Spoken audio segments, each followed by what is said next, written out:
ces derniers mois, en tout cas au Cameroun? Est-ce que le drame a changé de sens? Est-ce que le drame conjugal et les femmes ont décidé de se venger? Ce qui s'est passé en Konsamba semble un peu inhabituel.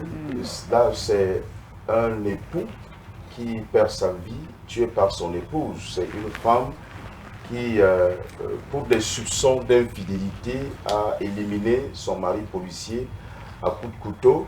Et tu fais bien le relever. Ces derniers mois au Cameroun, on a plutôt assisté à de nombreux cas de féminicide, des femmes qui sont tuées par leur mari. Mais là, c'est l'inverse. C'est un homme, un policier en plus, qui est sur le carreau. Et son bourreau, c'est sa femme. Bon, je ne dirais pas que les femmes ont décidé de se venger, de prendre le taureau par les cornes. Ce que j'y vois, c'est une culture qui est en train de s'installer. C'est une mentalité qui est en train de prendre corps dans nos sociétés, celle qui consiste en la désacralisation de la vie. C'est cette facilité avec laquelle on répand du sang aujourd'hui, témoigne que la vie a cessé d'être quelque chose de sacré. Que le commandement de Dieu, connu dans tous les milieux chrétiens et non chrétiens, tu ne tueras point, ne résonne plus dans les cœurs. Et ce qu'il faut se poser comme question, c'est celle de savoir pourquoi ce don de Dieu, le don de la vie, est-il devenu aujourd'hui quelque chose de banal? Pourquoi les hommes aujourd'hui trouvent du plaisir à supplanter Dieu pour juger de l'opportunité de la vie ou de la mort, pour juger de quand est-ce qu'il faut donner la vie, de quand est-ce qu'il faut la reprendre. Il me semble que c'est cette réflexion qu'il faut mener. Et si nous la menons en trouvant des bonnes réponses, on pourra être capable de juguler le crime aujourd'hui au sein de la société. Merci pour cet éclairage, mais lorsque l'on observe la multiplication des drames conjugaux, notamment celui survenu à Konsamba, certains parlent d'une crise profonde. Est-ce que, Arsène, l'on peut dire que ce drame même de notre société qui n'arrive plus aujourd'hui à protéger l'homme? Je suis très d'accord avec cette analyse, Marie-Claire. Ce drame est l'expression d'une société en crise. Et donc, l'une des plus grandes manifestations est la prolifération du crime. Et le crime lui-même étant la manifestation d'une éducation et d'une formation que les hommes reçoivent aujourd'hui, une éducation et une formation totalement déshumanisée, ou alors déshumanisante, pour dire des choses telles qu'elles doivent se dire. C'est-à-dire qu'aujourd'hui, la formation de l'homme à la vertu, à la pratique du bien, est reléguée au second plan au bénéfice d'une formation qui fait de lui une machine à produire du bien, une machine à produire des richesses, à les transformer, à générer les ressources, à produire de l'argent. Vous allez voir au niveau même de la cellule familiale où l'éducation commence, les parents sont presque toujours absents.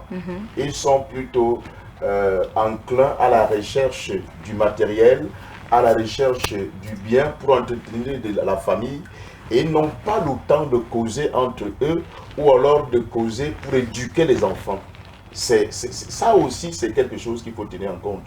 Au niveau de l'école, vous allez voir que les contenus des savoirs qui ont un lien direct avec la formation spirituelle de l'homme, la formation morale de l'homme, de manière à lui donner des valeurs qui lui permettent de pratiquer le bien, occupe une portion congrue au bénéfice des autres contenus qui sont là pour la transformation du monde, la production des richesses, ainsi de suite. Et même au niveau des églises, des communautés chrétiennes, aujourd'hui, il y a une sorte de doctrine que nous décrions, l'évangile de la prospérité. Et que ça met un accent sur le bien-être physique, le bien-être matériel, au détriment du bien-être spirituel, qui peut être d'un apport substantiel pour résoudre ce genre de situation. Et donc, cet ensemble de faits qui concourent à la négligence de la formation de l'esprit de l'homme peuvent expliquer le fait qu'on aboutisse aujourd'hui à une société en crise où la mort se donne comme des bouts de pain. Mais à côté de ça, je veux aussi relever un fait, Marie-Claire. Dans notre société aujourd'hui, c'est une analyse personnelle que je fais, le crime n'est pas traité avec la plus grande rigueur. Que ce soit au niveau des familles, au niveau des institutions judiciaires, même dans d'autres milieux où on est censé réprimer, sanctionner le crime, punir pour le crime, on ne le fait pas avec la plus grande rigueur. Vous allez voir par exemple quelqu'un qui commet un crime, comme celui dont on est en train de parler, quelques années ou quelques mois plus tard, vous allez nous voir dehors libres et prêts à commettre un autre crime. Parfois même, ils n'hésitent pas à s'en féliciter. Quelqu'un n'hésite pas à te dire que toi, tu n'as jamais tué quelqu'un. Moi, je compte à mon actif 2 ou 3 personnes. Il nous dit à ciel ouvert, sans être insulté. J'ai les bras longs. Tout à fait. Donc, il me semble qu'on n'a pas encore pris des mesures suffisamment drastiques et dissuasives pour empêcher que le crime ne se prolifère pas dans notre société. Alors Arsène, quelles sont les solutions que vous envisagez en tant que serviteur de Dieu? La solution la plus évidente et nécessaire, c'est la nouvelle naissance. Je vais expliquer ça comment. L'homme par essence, l'homme à l'état naturel est viscéralement attaché au mal, viscéralement attaché au mal, profondément attaché au péché. Et c'est ce qui arrive aujourd'hui. Pour que ce problème soit jugulé, il faut que les hommes naissent de nouveau.